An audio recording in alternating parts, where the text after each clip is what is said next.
محمد سيد الكونين والثقلين والفريقين من عرب ومن عجم.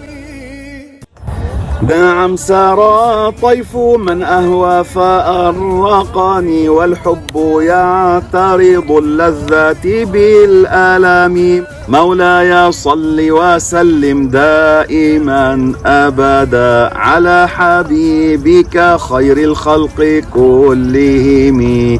بسم الله والحمد لله وصلى الله وسلم على رسول الله.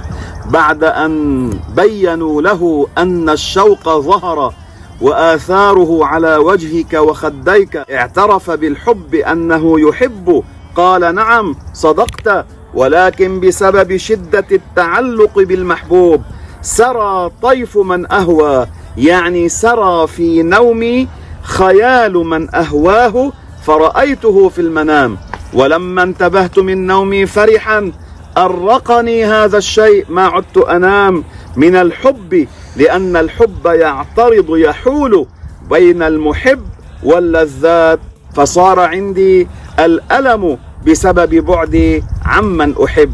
فصلى الله عليك يا رسول الله، صلى الله عليك وسلم.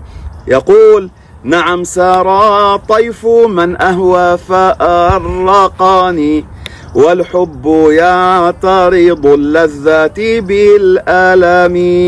يا أحباب، روى جابر بن عبد الله أن رسول الله صلى الله عليه وسلم كان يخطب إلى جذع نخلة فقيل له يا رسول الله إن الإسلام قد استطار وكثر الناس، هل نصنع لك المنبر؟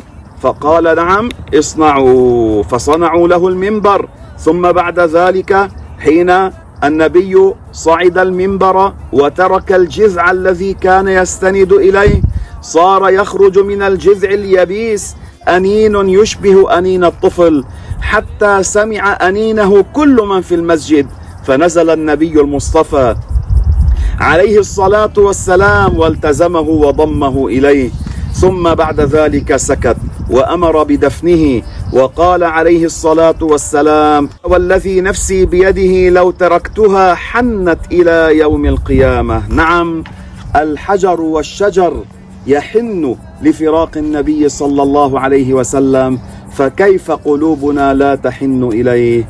نعم سار طيف من أهوى فأرقني والحب يعترض اللذات بالآلام. أنا وأنتم مولاي صل وسلم دائما أبدا على حبيبك خير الخلق كلهم. وكلهم